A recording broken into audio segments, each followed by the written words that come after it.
Assalamualaikum warahmatullahi wabarakatuh.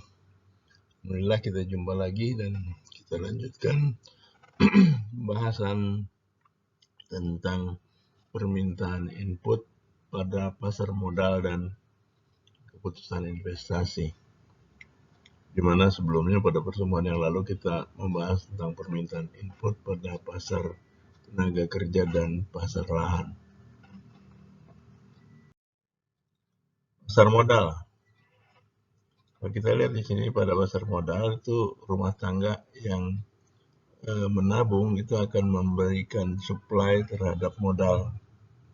Kemudian perusahaan yang akan melakukan investasi itu juga membutuhkan modal, demand terhadap modal. Rumah tangga itu menghasilkan wealth, sedangkan perusahaan itu membutuhkan capital stock. Modal. Modal adalah barang-barang yang dihasilkan dalam sistem ekonomi yang digunakan sebagai input untuk menghasilkan barang atau jasa lain di masa mendatang. Modal tangible. Modal fisik atau modal tangible itu merujuk pada benda material yang digunakan sebagai input dalam produksi barang dan jasa. Kategori utama modal fisik adalah struktur bukan tempat tinggal atau non-residential structure, peralatan tahan lama atau durable equipment, struktur perumahan residential structure, dan persediaan, baik bahan baku, barang dalam proses maupun barang jadi.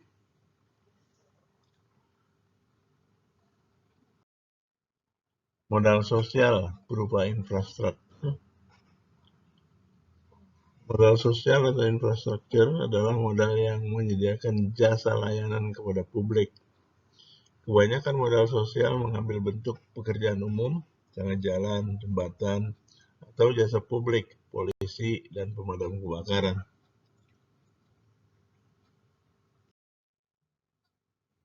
Modal intangible atau intangible capital merujuk pada suatu bukan benda, non-material things yang berkontribusi kepada output barang dan jasa.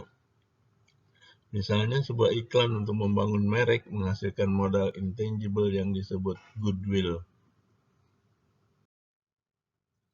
Modal manusia, ini juga modal intangible juga. Itu human capital, sebuah bentuk modal intangible yang mencakup keterampilan dan pengetahuan lain yang dimiliki pekerja atau diperoleh melalui pendidikan dan pelatihan. Modal manusia menghasilkan layanan bernilai bagi perusahaan sepanjang waktu. Human capital yields valuable services to a firm over time. Pengukuran modal atau measuring capital. Pengukuran modal perusahaan adalah melalui nilai pasar saat ini dari pabrik, peralatan, mesin, persediaan, dan harta intangible. Ketika bicara tentang modal, kita tidak hanya merujuk pada uang atau aset finansial seperti bond atau stocks. Bond itu apa? Surat utang, stok itu saham.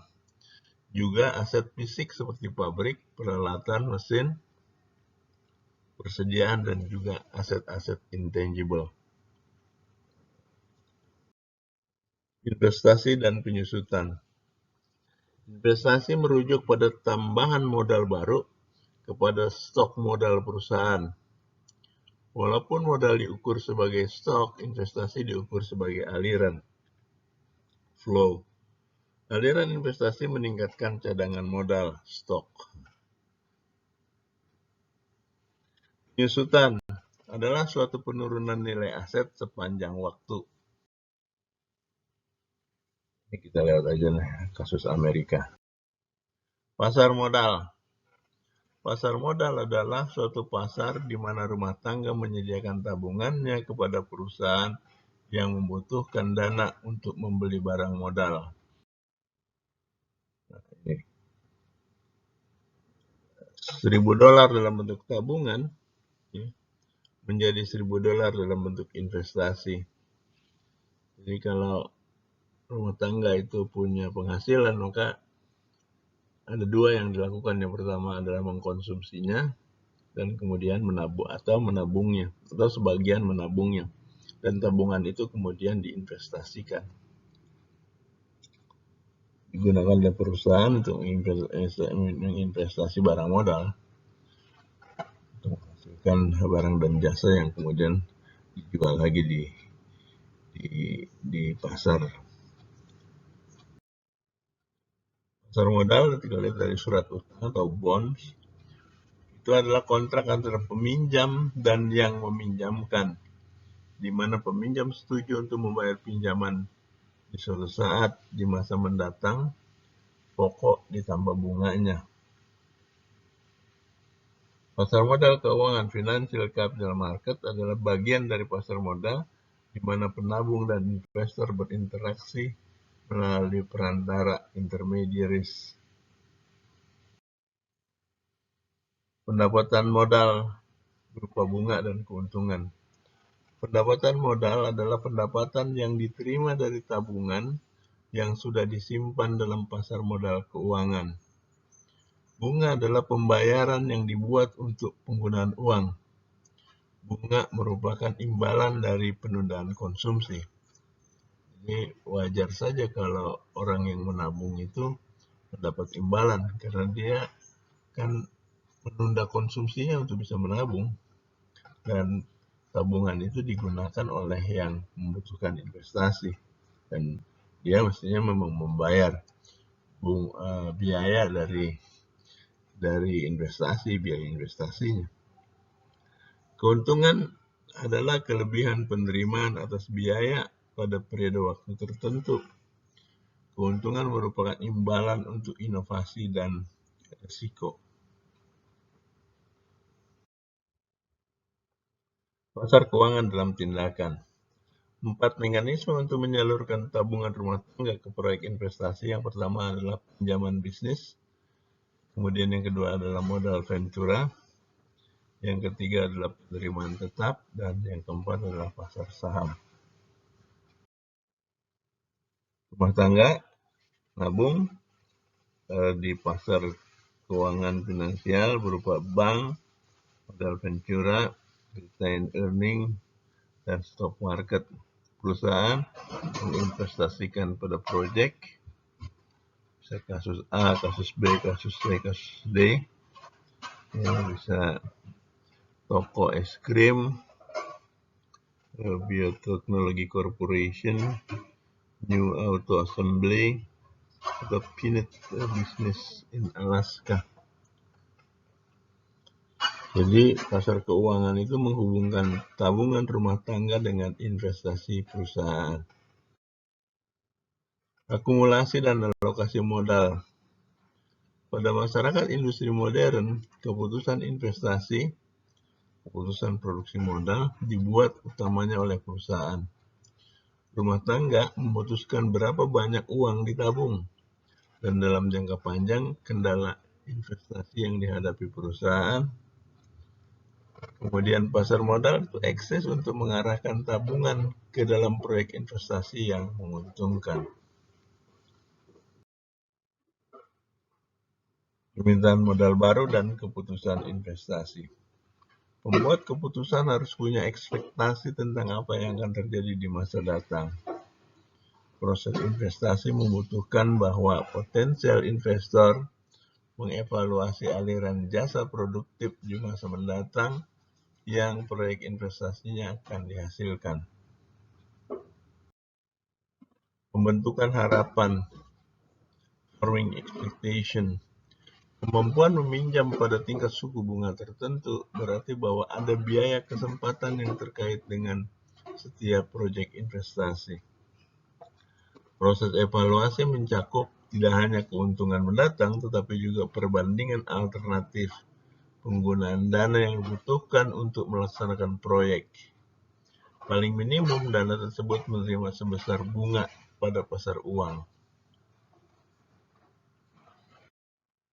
Membandingkan biaya dengan pengembalian yang diharapkan. Tingkat pengembalian yang diharapkan, the expected rate of return. Tingkat penerimaan tahunan yang perusahaan harapkan diperoleh melalui investasi modal. Tingkat pengembalian yang diharapkan atas proyek investasi tergantung pada harga investasi, lama waktu proyek yang menyediakan penghematan biaya tambahan atau penerimaan, dan jumlah penerimaan yang diharapkan setiap tahun dari proyek.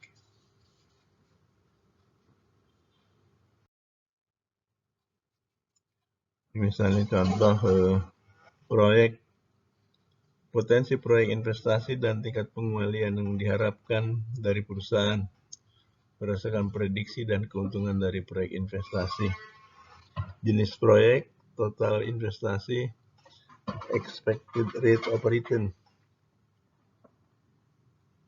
Proyek A itu jaringan komputer baru, total biaya investasinya $400.000.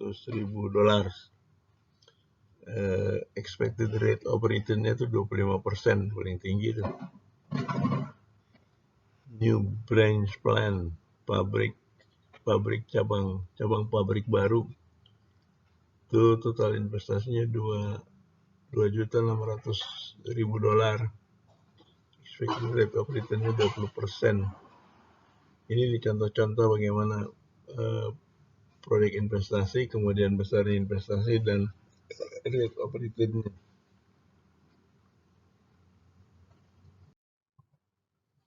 Investasi sebagai fungsi tingkat suku bunga pasar. Permintaan terhadap modal baru tergantung pada tingkat suku bunga.